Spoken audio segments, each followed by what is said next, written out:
Welcome, everyone. It's Angelo Robles, and welcome to Family Office TV. I think this is the first time ever, or in a long time, that I actually have hosted a session, not just with one guest, that's the most common, maybe occasionally two, but actually three. And they're three great guests. I'm extremely fortunate. Today's topic is the logic of intergen collaboration in the family office space. And this will be a little different than some of the other, whether they're one-on-one or more panel-based conversations that I had, because this is one spurred by a longtime friend and kind of colleague in some of the work that I've done in the family office community that I'll get into, and a real very special event that they're hosting that I think you should be familiar with. Many of you know me as the longtime founder and CEO at Family Office Association, where, wow, over 16, 17 years, I hosted 400 plus events. So I know how stressful events are. Many of you may not know. There's a lot of pressure. It's more difficult than many of you think. And normally not something that I do on a program to be a little bit, if you want to call it promotional of an event. But I do think there are certain events going on in the community that in a bifurcated world that we're living in now, the opportunity for collaboration and communication from both sides and from a lot of people from a lot of different perspectives, I think is good. And it's better accomplished in person than it is digital. And I think a lot gets done. So I'm very fortunate to be welcoming, again, our three guests today. I'm going to start with the person I've known the longest. That would be Sofia Sunaga, co-founder of InterGen. So back during 2018 into 19, and really leading into COVID, both her and her wonderful husband, David Chang, were incredibly valuable with running their InterGen program effectively as inside of, I guess you could say, Family Office Association events. And my God, they started to get more popular with even my audience than the more traditional program that I was doing. So I learned so much from them. I greatly appreciated their time and their commitment. And now, after a couple of years of not connecting, here we are now. So it's a great pleasure to have Sofia. She's incredibly intelligent, empathetic, and I think a wonderful person that we could all learn from. Although it's been many a year, we're also very fortunate to be joined by Chelsea Toler, who actually is the person that's going to be heading up the World Logic Day on January 19th, 20th, and 21st in the great city and great state of Austin, Texas. She also is very much intelligent, is concerned about a lot of the issues happening globally that we're going to touch on today, and could relate from the family office perspective, being a generational family member as well. And certainly last but not least, and I don't believe we ever connected before, that would be Steven Ehlinger, who is really a career-long entrepreneur, and also, like I mentioned with Chelsea, someone who also is a generational family member. On that note, why don't I start with everyone, and I'm not used to this, or it's been years since I've had three. Welcome to the show. Thank you, Angelo. Thank you for having us. It's a pleasure. Why don't I start, and perhaps Chelsea, since it's a program, and again, I could relate to it. I know what it's like in terms of organizing events. Talk a little bit about, I'm going to say, the role of intergenerational collaboration and how it plays into the flourishing of families, including the business and the family legacy. So I would say this goes far beyond just sort of an event. It's an invitation for intergenerational collaboration.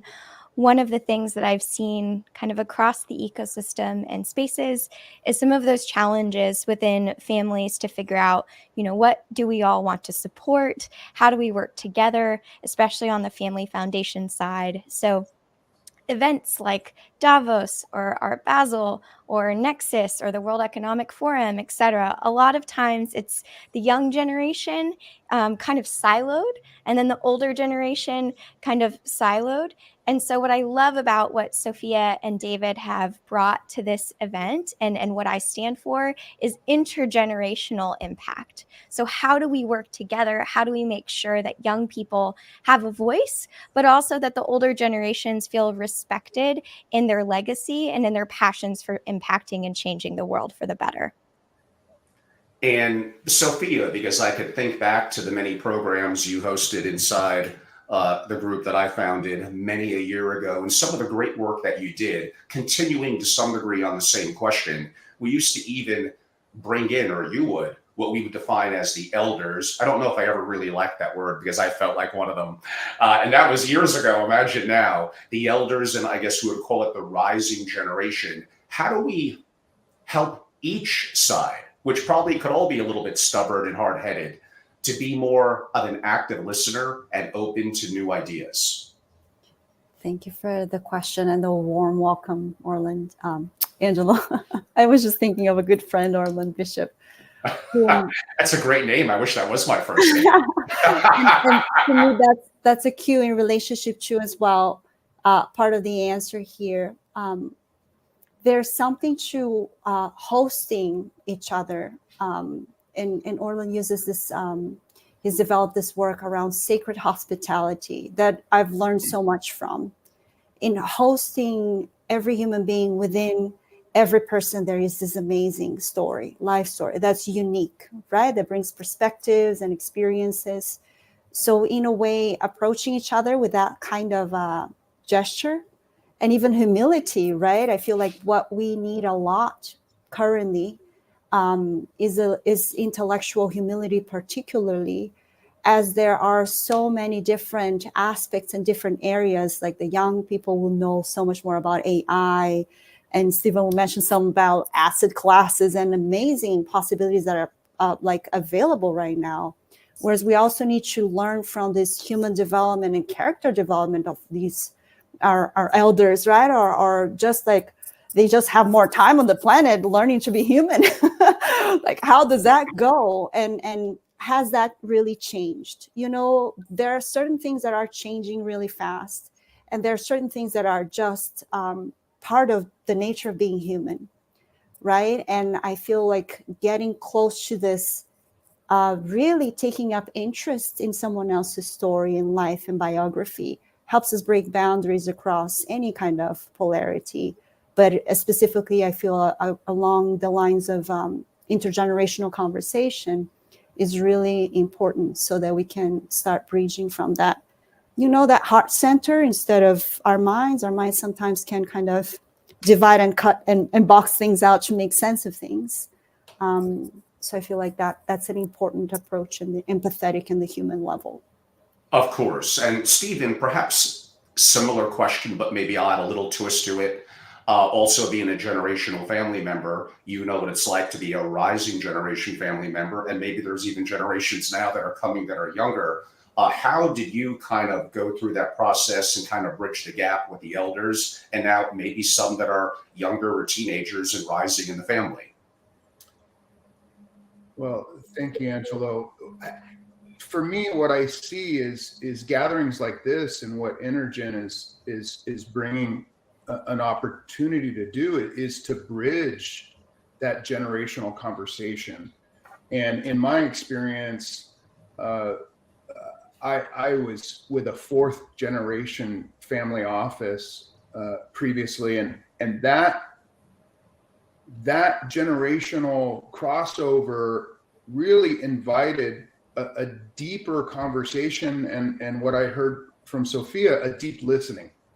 And that listening was that the needs of the planet, the needs of the people are evolving and shifting and changing. And the newer generations might be more in touch with those needs and where the deployment of resources and capital might best serve. And so that's been my experience, and that the vehicles in which that takes place are evolving as well. The technological advances, the ways in which we can reach that last mile. That was a conversation Sofia and I had this week about kind of how do you get to the last mile? And so those are some of the things that I think are being solved by the younger generations, and the opportunity we have to steward resources differently. Interesting. And Chelsea, maybe I'm going to take a little bit of that perspective, and maybe this is one of the discussions that you're going to have at the program. I generally like to come into interviews being somewhat prepared, but a little bit of Larry King, actually not being overly prepared, so I could remain curious and I think have it more natural of a conversation than everything is going to be scripted. And that would be taking off maybe a little bit of what Steven said. When I have conversations with younger family members, and I have a young family member in my family who's well, he's not quite a teenager anymore. He's 20. But I have multiple family members that are teenagers. I've spoke to multiple multi-generational family members that are under 30, a rising generation. And I generally, unlike perhaps in my generation, which, by the way, for those wondering, no, I'm not a baby boomer. I am Gen X, though, so I am pretty close. There's a little bit, well, no, not a little bit. There's a lot more like despair, concern about the world, and almost a little bit of fear to some degree of moving forward and maybe trying to be impactful. Some of them get frozen. They almost feel a burden to some degree of wealth and guilt. Now, this is a very deep question. We could go back and forth on it for probably the full hour. But if you had to give a little bit from your personal experience and the families that you talk to, are you noticing that in some of the very young Generation Z? So I will answer that with a story. Angelo in our podcast prep told us stories are always the way to go. So I'll share one. It's actually a mutual friend of Sofia and mine. I was talking to Dr. Stephen Rudin during COVID. And at the time, we were organizing a lot of next gens around the world that were diving in from figuring out how to get PPE to America, to pulling resources to donate collaboratively to nonprofits, setting up DAFs. It was really amazing to see kind of that collaboration, but it was also a really scary time in the world and for everyone. And so I was catching up with him, and he told me this story, and I was asking him, maybe we should have educated the younger generation sooner. Maybe the family offices should have brought in their next gens to learn and to understand investments and giving sooner. What do you think about that? And he told me this story. He said, Chelsea, educating the youth and the next gen, it's never soon enough to teach them the importance of generosity. And he said that he was actually working with a class of 3 to 4-year-olds. And when he asked them to describe kind of their future, over half of the class did not draw anything on Earth. They drew Mars, they drew a Starbucks in Mars, they drew somewhere not even on this planet.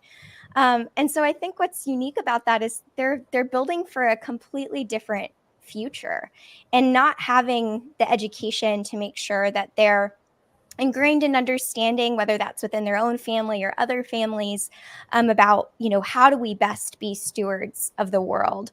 That is never soon enough. And the last thing I'll just say on a personal note, part of why, in addition to serving as the president of my own family foundation, I stepped in as the co-founder and chief impact officer with Logic Tree and started doing this partnership and hosting this crazy conference with this tiny team, was I feel like a lot of times there's a disconnect between the rest of the world and the family office ecosystem, and feeling like maybe we're just siloed. But what should bring us together is we all have something to give. We all need to build for the future. We all have to solve these problems together. And I couldn't be more excited to figure out the best ways to do that. Very interesting. And that does remind me, Steve, and I'm going to switch to you for a second, something that Chelsea said. And I go a little back and forth on this. I think it depends. But being part of a multi-generational MFO, and you even hinted at it in terms of the rising generation in education, I think it's up to the family to not outsource character development and morals and ethics within, especially when they're very, very young. Now, we could debate, is it the family office's responsibility to do further Gen Z and rising gen education on capacity, on capability that leads to competency? Many of you know the great work of Matt Wesley, who talks about those things kind of religiously. I completely agree with him. So this goes a little back and forth. Who's more responsible for the overall development? Is it the actual elders in the family, which I probably skew to? Or is it a responsibility, or should be more of a responsibility of the family office as well to pick up their share of that? Well, I see it as bidirectional, that in the business world, they call it managing upward. And I think the new generations have an opportunity to voice their views and their vision to the older generation. And the older generation, ideally within the family, has the capacity, because as an elder, there's more capacity to understand and hear and integrate new opportunities, new ideas, new visions for the family. And I think as a parent, I'm a parent of two sons, 20 and 23, and that is that's absolutely, I hear out of the mouths of my sons stuff that was not part of my generation at all, right? And so I'm the one that really has to have the open mind in my generation to really listen deeply, and then have profound discussions about, oh, okay, so there's this real drive to serve in these areas, and how can we best do that as a family? And so I just think that's part of a larger family dynamic, and also what Chelsea said about, being healthy stewards. Thank you.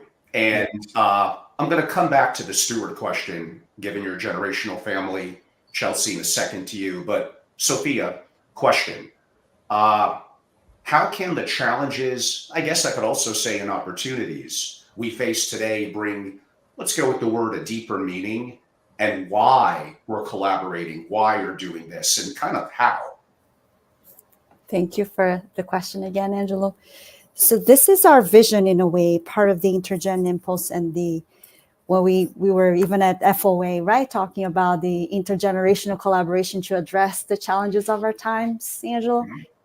There is something very unique about family legacy and how long it can last, right? And you were just in Europe with this amazing, right, 1,000-year-old legacy family. Oh, you read my stuff. Thank you. Someone, I now know the one person who reads what I write.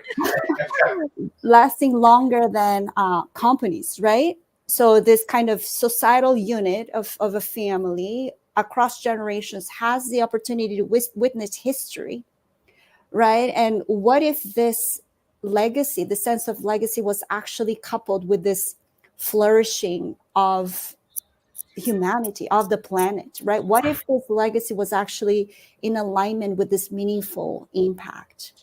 And could this legacy be seen and imagined in the context of great-grandchildren, right? And that our generation now could get on the same page and align on that as we get informed more and more about what is happening. Like our data points are changing, right? How much we know, we don't know, right? And also how much we do know, we know. And what could be our ability to respond? We call it our response ability, right? What is our ability to respond to these opportunities and challenges? So I think that could be a beautiful motivation across generations, potentially, that bridges the gap between different generations. And also at the center will require this component of character development, right? Something that lasts, as you watch Angelo's podcast on the 1,000-year generation legacy family. I mean, without that human component of developing character, developing really the potential of what it means to be human, legacies won't last, right? They would have no chance. No, that's 100% correct. The most important thing, I think, for the elders and the family is effectively to create a sense of character, ethics. I'm going to say, to some degree, thinking for themselves. You're not trying to necessarily have them believe in everything you do. Different generations have different ways of learning. They're different people. They're not the same as, quote unquote, their parents. And that's okay. The parents can learn from them. Yes, hard for us older ones to believe, but it's true. And obviously, vice versa. Chelsea, the word came up that sometimes I've grown in my 20 years now of being a little bit sensitive to this word. And given that you're a generational family member, it's probably the question I'll give specifically to you. And that is going to be the word steward. So I used to think that was great. Oh, so there's a responsibility of the legacy and the impact that my family created that I'm carrying now. And therefore I need to be a steward of wealth, which is more than just financial. I understand we all know and love JUs, but I came to realize, to some degree from other friends like Charles Lowenhall and others, and you could answer it from living it, is the word steward almost a burden? Not a burden that it's pressure, because sometimes pressure is good, but it's not needed. Am I forced to be a steward? Do I want to be a steward of, I don't know, it just feels like I'm a steward of an art museum. Like it's not me, it's not who I am. Now, this is a very loaded topic, but you did, I believe, use the word steward too. So is it something that you're more, I don't know if I'd say in favor of, or where you would agree with the opposite perspective as well? So I would say it depends on the context, like anything, right? True. So I think in terms of my phrasing, in terms of stewardship, I would tie it more to what's your calling? What's your purpose? What kind of legacy do you want to leave in the world? And I would also probably bring up a second word that's really important, which is choice. So I think that, yes, particularly rising generations, a lot of times feel that they have a lot of responsibility or things that are attached to their life that they didn't necessarily choose. And so I think that that can cause a lot of problems, damage, mental health considerations, right? We've seen that in the world, and even loneliness. So I think when I think about, my agreement or disagreement, less important, but the problem that we have, or the opportunity that we also have, is how do we return to people their ability to choose? And not only what do we want to choose within our family, what do we want to choose within our career, our personal lives, but what do we want to choose for the world? And I do think we all have a responsibility to steward this new future. AI is scary. There are things that, we integrate AI into Logic Tree, into our company, and we keep humans first, and we're navigating it. But this is an unknown territory. It's not entirely dissimilar of the world before the internet, right? So how do we steward this new era, but together, and also maintain our ability, and quite frankly, necessity as humans to be able to choose what we want for our life? Indeed. And two notes from my perspective, and I believe it was Chelsea who mentioned it a little while ago. So pardon me, of course, a shout out to our mutual friend, and really the one that helped to put me, Sofia, and David together and really make it work within my programs back at my Family Office Association days. And that would be Dr. Steven Rudin, who I just caught up with a couple of days ago. I've known Steven for about 10 years. He's an incredible intellect, a wonderful man, and I've learned so much from him. And I'm so glad that indirectly he's even part of this and what kind of made this happen now. The other point that I wanted to make, and again, you're talking to someone who, founded and ran a big organization in the family office space, hosted over 400 events, the kind of conversations that the people we're having with now and what Chelsea put together, along, of course, with Sofia and others, you don't see these kind of conversations happening in any depth really in the family office space. There may be a breakout room for 45 minutes here. And part of the reason for that is it's money. These don't generate capital per se traditionally from sponsorship like other conversations have. Like you go to family office events and think they're conflict free. You're kidding yourself. That is practically never the case. So conversations like this, which could be a little sensitive, which are looking at a perspective on issues that are very, very important, that are very bifurcating often in the community, are often, besides not profitable to family office event companies, they're too weak to have the guts to put on programming that challenges certain paradigms and that pushes certain boundaries. And I think that's terrible. I think that's disgusting. So the fact that we're able to have an open dialogue, the fact that you're hosting a program that does have a diversity of opinion, I think is kudos to you for building that And we'll get a little bit into, before you have to go, how those could find out more about the great program that you put together this January 19th and 21st. So it's coming up shortly. We'll catch up a little bit on that. Steven, I'm going to switch over to you and actually maybe a little bit about the program on those dates. I'm assuming you're going to be part at minimum of one of the sessions. If you could describe what that session is and what you all will be talking about. Well, thank you, Angelo. Yeah, really, I am actually, this is a precursor to the session that I'm going to participate in. Sofia is facilitating a session on collaboration.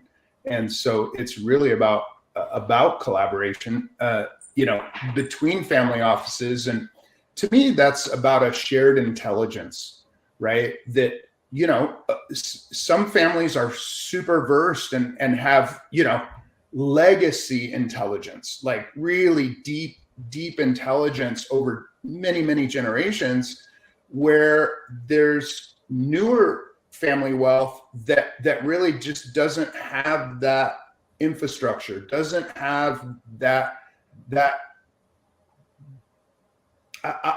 it's almost like there's a weave that flows through multi-generational families that have been in this space that the newer generations can learn from, and vice versa. And I'm a career finance professional, really, by trade.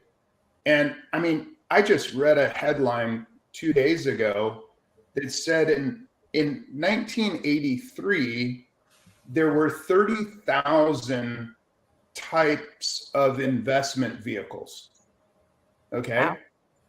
By 2031, it's estimated that there are going to be over 1 million types of investment vehicles. So just that alone, just that one little factor of like, wow, over 1 million different options for deploying capital.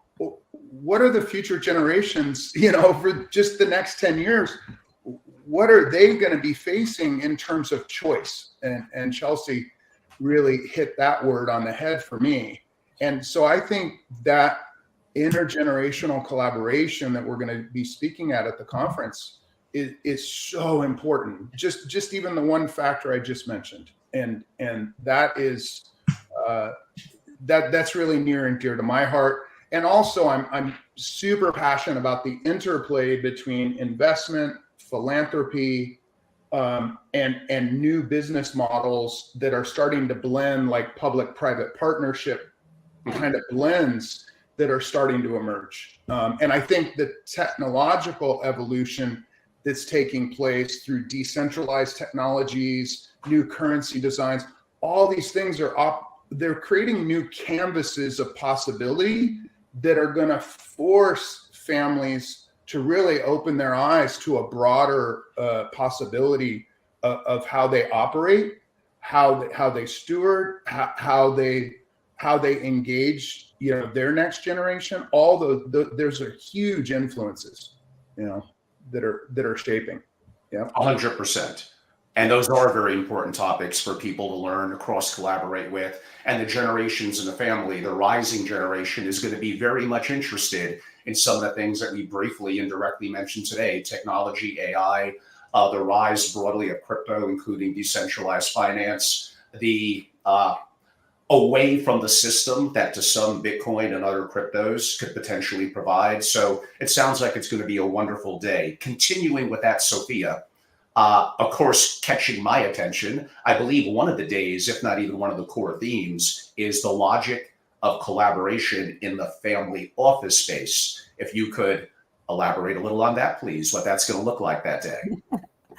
And I think you're doing a great service for that, Angelo, in even us recognizing that there is this nascent and growing space, right? As more families and more wealth is accumulated as well, there is a need to learn, right, to manage it, and through family office as a structure, and learn from each other from it. So we now have what was traditionally had been a vehicle for multi-generational family legacies of many, many generations, now becoming more accessible for wealth creators, G1s, right? Of across many different industries and across the world.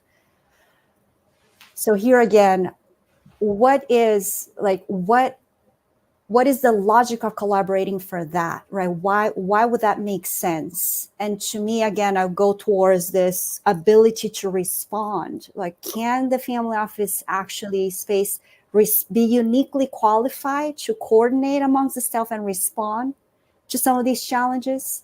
I have a little bit of international development background. So there's something that these massive amounts of funds, right, or multilateral agencies of whatnot, or country size budgets, that they would have to have so much more infrastructure and data points sometimes to go into edge places. I remember having conversations with colleagues in this development area where they would say, we cannot go to that village because we don't have enough data about it. Otherwise we can't measure the impact we're having, right? And how powerful then it's the handshake of a human being that sees something, said, I trust what y'all are doing and building that well, or whatever that may be, that local intervention, and creating then both the relationship, but also the data points that would allow, wow, this is an amazing solution. How could this support any other, villages or any other initiatives, enterprises, communities around that same area? So I find that there is this very interesting need right now of the balancing of the global and the local, right? So we used to talk about, when I got my master's, we talk about the global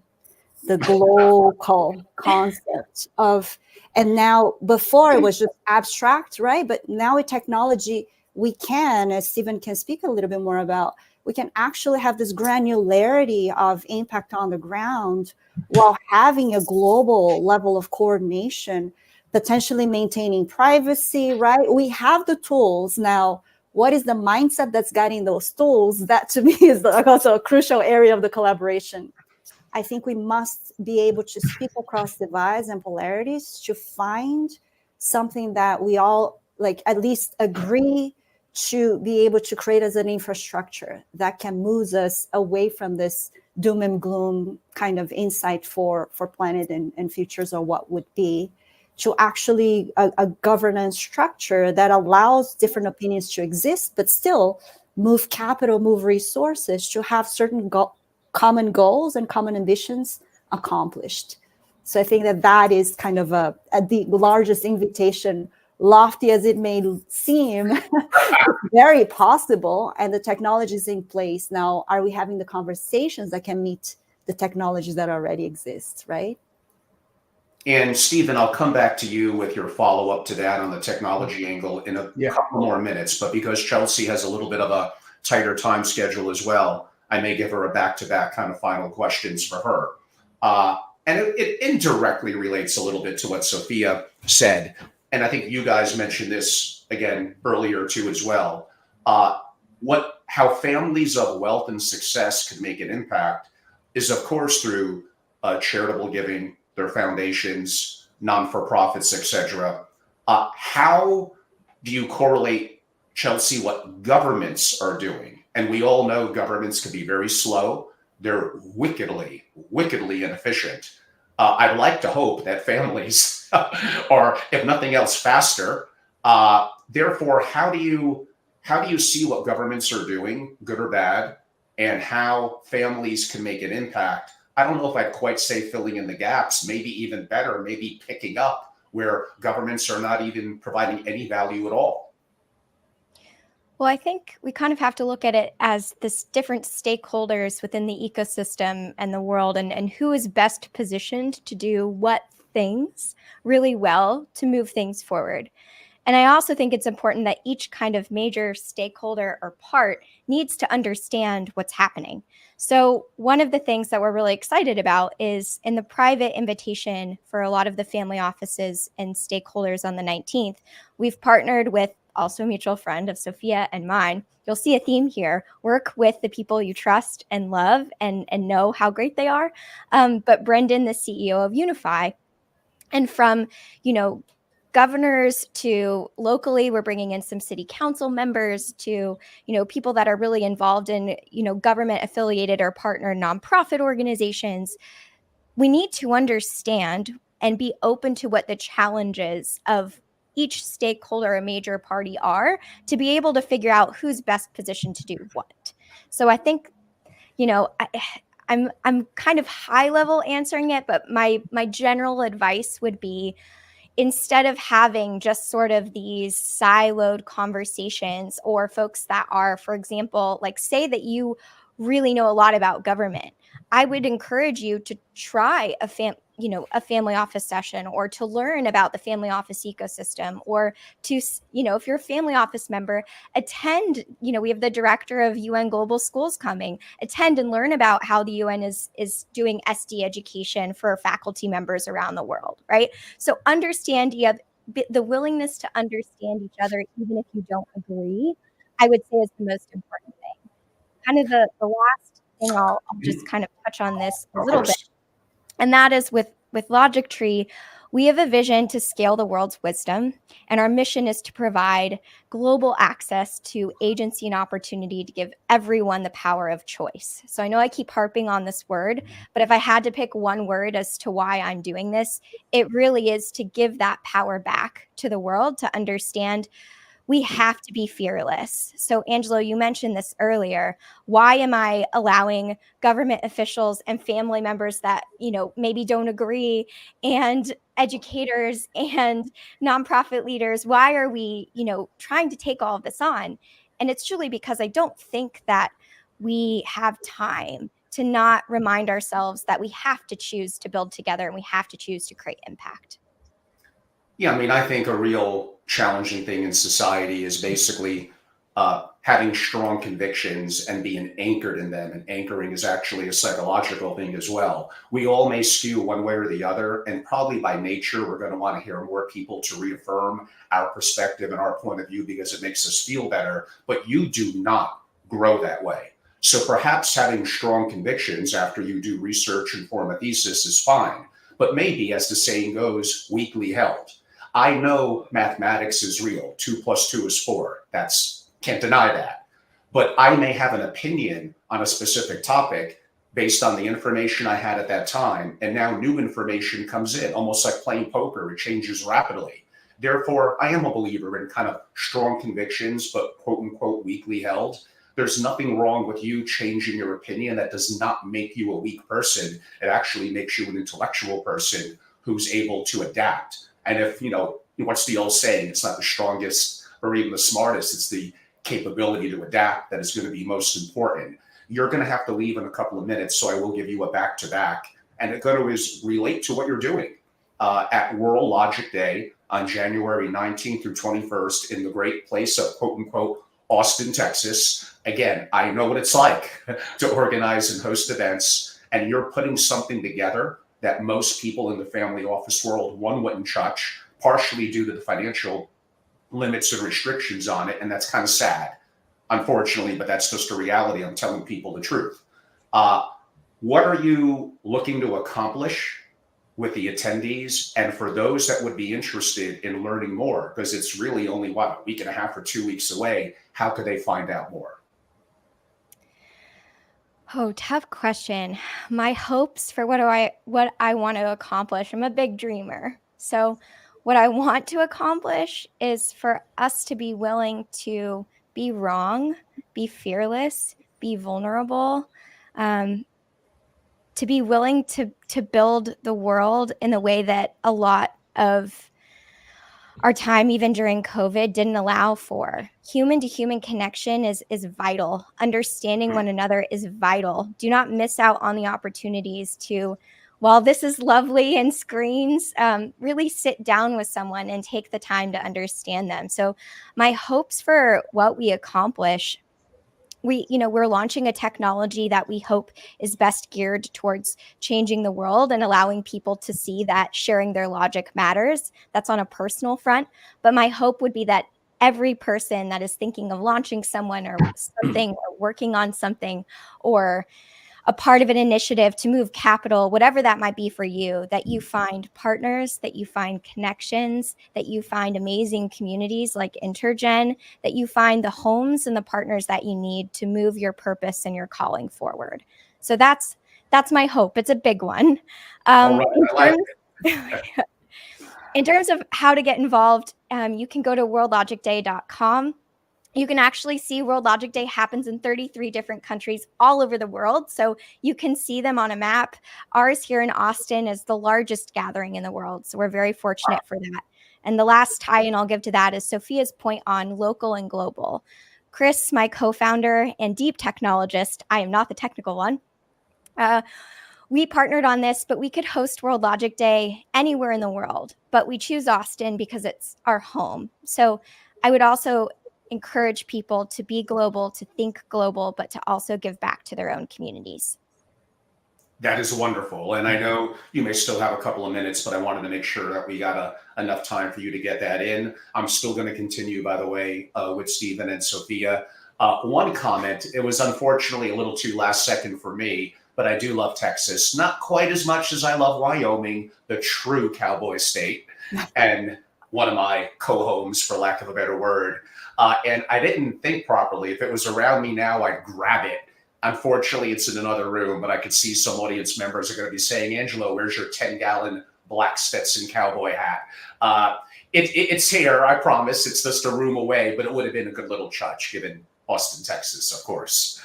I'm going to go back to Steven from something that Sofia said earlier. She kind of quasi-queued it up a little bit as well in terms of, and I may have forgotten the nuances of her answers per se, but it skewed a little bit even what you said earlier, Steven, relative to decentralized finance. And you didn't mention the word DAOs, but variation. I mean, I'll throw that word out there. Again, I'm pretty fluid in crypto issues. You wouldn't guess it from an old man, but sometimes I could surprise you.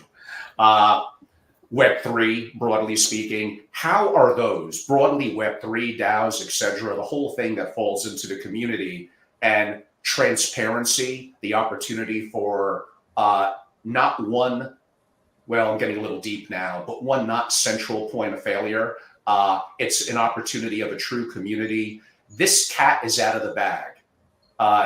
It's not going to be rolled back in. How is this going to interplay in the things that maybe Sofia said, and broadly even some of the things that you may discuss on World Logic Day?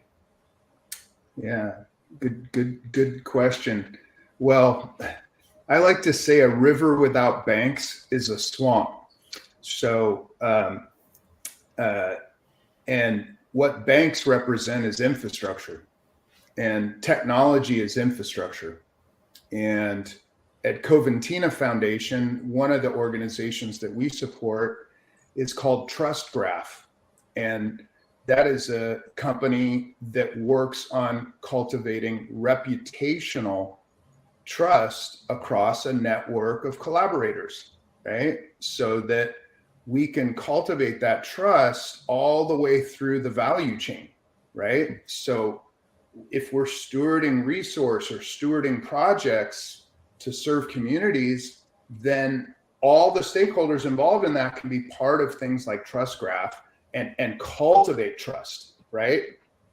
Using technology to do that. And particularly in the DeFi space, in the crypto space, trust has been violated on a massive global scale, candidly, right? We've all seen it in the headlines. I mean, the crypto exchanges, crashing and I mean, yeah, don't remind me. Yeah, kind of scary stuff, right? Like really scary stuff, because it's like, oh, okay, we didn't quite get that right. Otherwise, there would have been safeguards there to protect, And so, to me, as we embrace this kind of new frontier that we're in, this involves new ways in which to collaborate, number one, and that we incorporate some of these new technologies to cultivate a deeper trust and a deeper, really knowing, right? It's more of a gnosis that actually the people that are playing their role, and I've done a lot of public-private partnership, and you brought up government earlier. Yes, government tends to move slow. Chelsea, see you soon. Is government moves slow, but government has access to certain infrastructure that enables certain projects to move forward. My first entrepreneurial venture, EcoMedia, was primarily built on public-private partnership, primarily identifying environmental projects that local municipal governments were embracing, but lacked the funding in order to greenlight the project. So so actually we came up with a way to create new resources through the media industry to help fill in that gap funding and not take the grant monies away from Surfrider Foundation and Heal the Bay and all the traditional, nonprofit organizations that were already doing a ton of work in these spaces, but candidly lacked the funds themselves to take on the project all by themselves. And so a multi-stakeholder approach to solving our challenges, local challenges as well as global challenges, is critical, because I see it as an interlocking kind of food chain that as we design and solve locally, those can graduate upward. And that is the other part of decentralized technology, is that those local wins can now be shared. It's similar to the intergenerational conversation. Those young generation wins can actually recast, remap, reinform the older generations and reinform the entire ecosystem. But we have to have visibility and measurability, to Sofia's point, of the local win. So it's the decentralized technology that's allowing us visibility into the local win in completely new ways. I believe that decentralized technology, and why I'm at Coventina Foundation supporting a decentralized ecosystem, is that localness is actually intelligence, right? That it's really deep intelligence that you can't get from a global view. You can only get it locally, but that local can inform the global. And so that's some of what I'm seeing with the technological influence that's affecting us all. It's affecting us all. Of course. No, it's a very deep answer. Thank you. And again, as I noted, Chelsea did have to run. I did mention that. I definitely highly recommend you have the opportunity of looking into what they're doing at the World Logic Day and specifically my experience with Sofia. She's awesome. The InterGen experience. I know it's going to be great. And I know this is the kind of conversations that often in the family office community that are just not happening. It doesn't matter if I looked at the agenda and 2 or 3 things I kind of disagree with. Well, that's good. Like you want to, again, put yourself in diverse situations where you're listening, you're learning. And if you think you're right and you want to raise a voice, then raise a voice, have a conversation. So don't always, again, look to align, whether you're whatever on the Republican or Democratic or extreme right, extreme left. Everyone is human. We all deserve a voice and the opportunity for a more open discussion. Unlike, unfortunately, a lot of the things that are happening now, I think would be highly beneficial.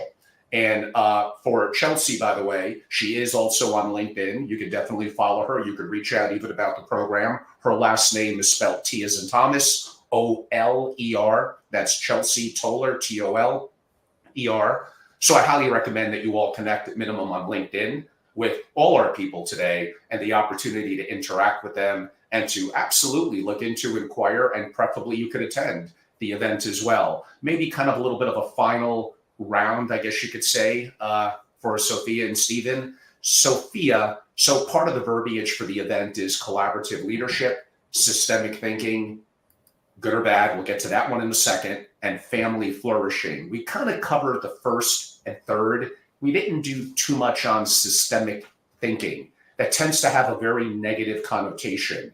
It's something embedded in our psyche and in the powers that be, quote unquote, systemic thinking, and it passes on and on. to me, it has a very negative connotation, and rightfully so, although your perspective of it may be different than how that word was meant to be used than my perspective. So how does that word, that meaning, systemic thinking, imply or work its way into the program that you guys are hosting in about a week or so? Thank you again. Thank you for great questions, Angela. I really appreciate, I think, exactly the diversity of perspectives and my chance to clarify that this concept that to me is very neutral, like when you're saying, wow, from this angle, it's like really charged.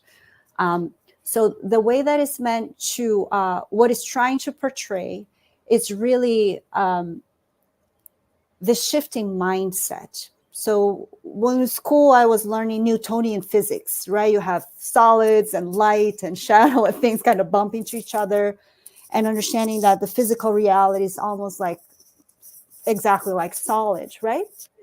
The systemic thinking, I was coming in from more of the academic background of understanding that it's a lens that look into the world as things as being connected to each other, as in a system. So there are different kinds of systems. A car is a system, and a car is not the engine, right? So the piece of the system does not define what the system is, right? The system requires all the pieces of the car to function. So something in this is a closed system. A car is a closed system. If something in a closed system breaks, you can go in, the mechanic go in, okay, this piece broke, because I understand the system is closed and I understand all the pieces. Now there are open systems, open-ended systems that don't have all the parts fully defined. So we look at any human being, we are a system. We talk about the respiratory system, right? Our societal. So I mentioned systems because of the level of complexity then, right? And the humility that's required to say, I don't know what is broken. Is it something broken, right? How is it, for example, climate change, much heated, right? How do I really know that the CO2 and the measurements and all these things, it's an open system that has so many different elements that are changing so rapidly all the time, that is very hard to say that this truly is a cause or this is right. So we have a lot of debate around it. And there is pros and cons. We're not going to go into that.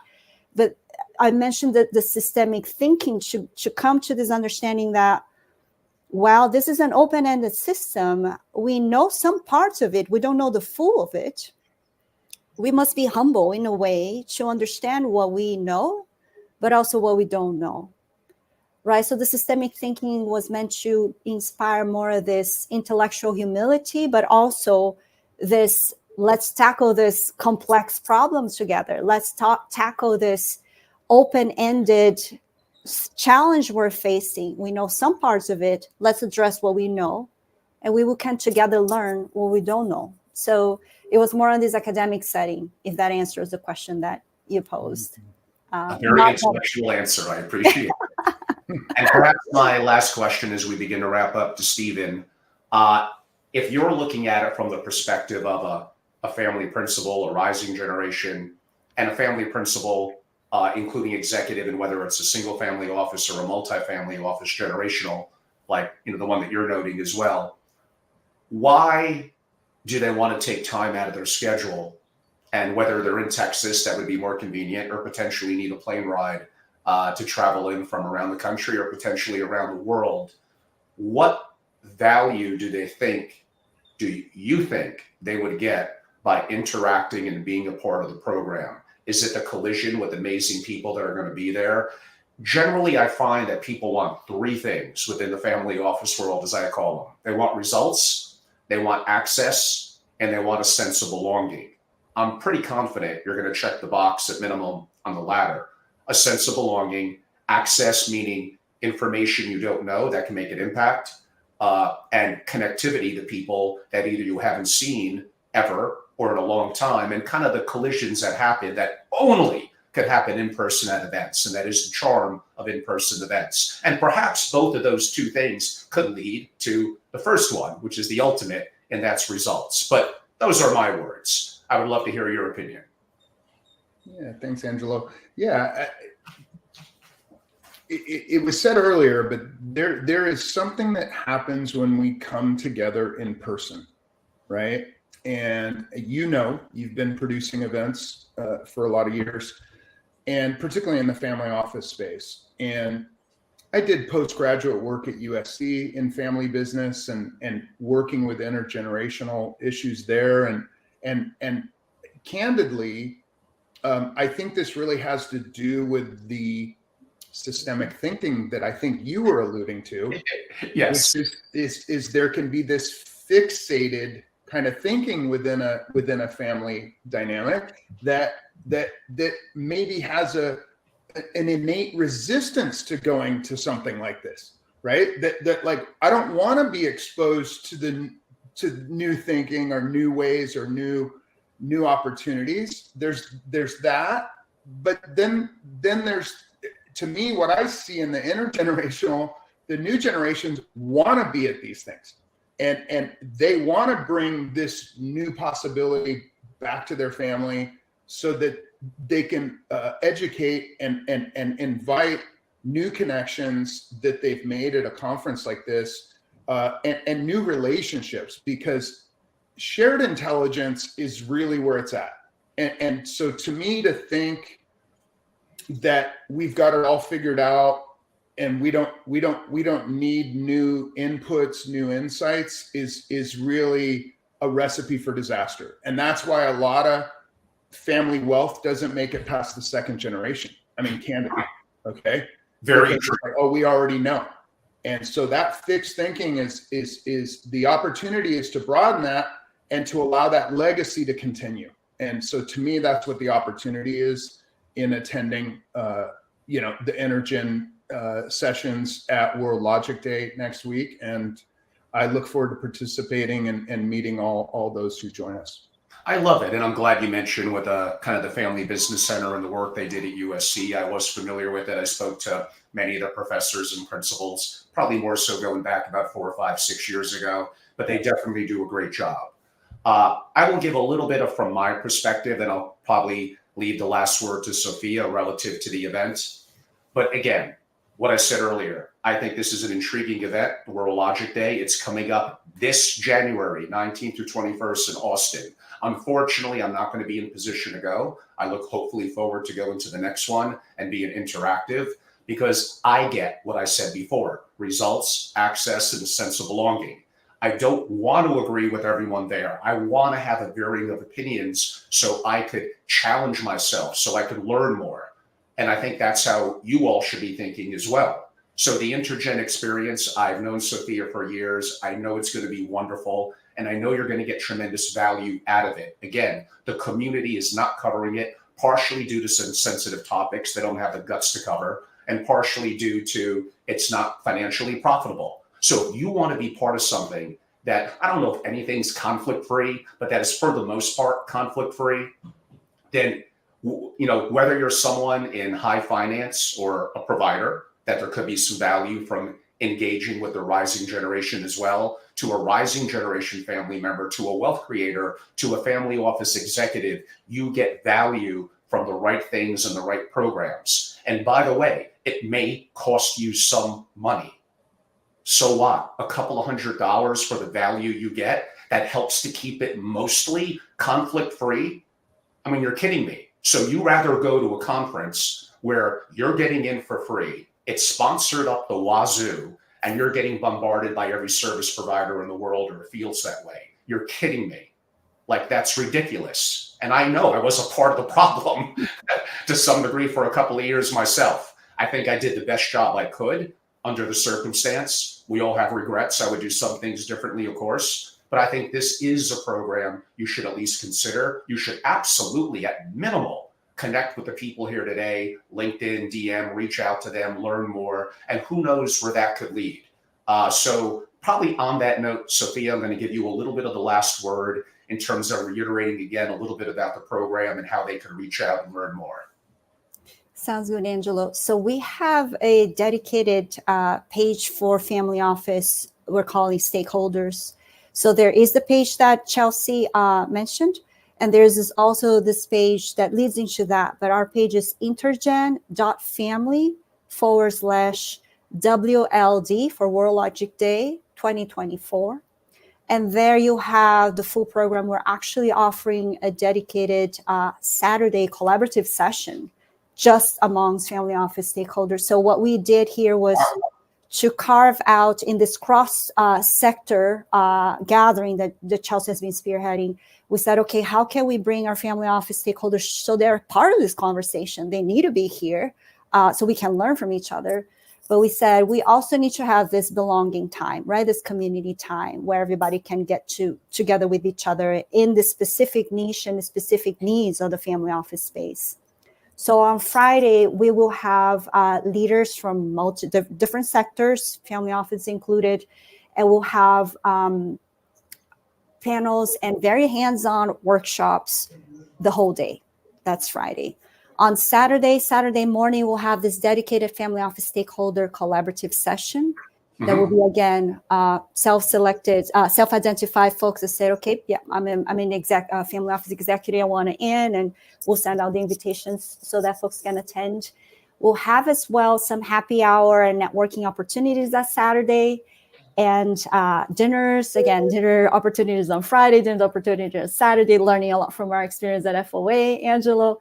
And finally, culminating in this larger event of 1,000 people, panels, distinguished speakers, and having this time to both be in contact with this new content, but also continue to engage with each other and learn and exchange and share from the 2 previous days. So we wanted to make, a lot of our folks are traveling from outside of Texas. So we wanted to create an opportunity so they could spend more time together. And also this dedicated family office stakeholder moment that we want to honor towards the vision of what we shared before, aligning legacy with this capacity to respond to the challenges and opportunities of our times. And although I do recommend people follow on LinkedIn and others, but anything else, Sofia, where people can reach out to you and what you're doing, especially if they just can't make the program? It's relatively last second and may require travel. Would it be LinkedIn? Is it a website? How could they do so?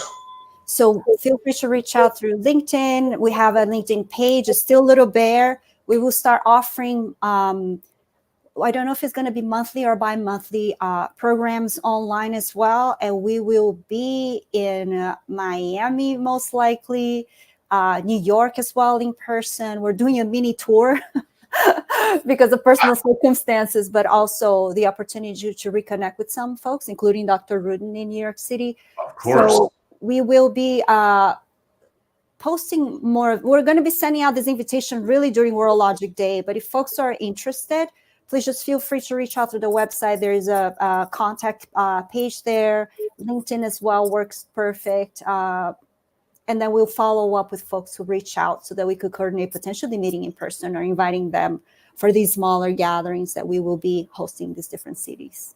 Of course. And if you're watching this on LinkedIn, and it may be after the live, minutes after, but we should be able to post up a link as well in terms of to the event where you could basically learn more, sign up, and make your contribution, which again is being value added to the community of a program that's going to be dedicated and not be a bunch of quote unquote sponsored speakers. So I think that, in my opinion, at least, that's very important. And if you want to follow Sofia, that is Sofia is how she spells Sofia, and last name is Sunaga. And I guess, Steven, the same thing for you. For those that want to learn more about the work that you're doing, how can they reach out to you?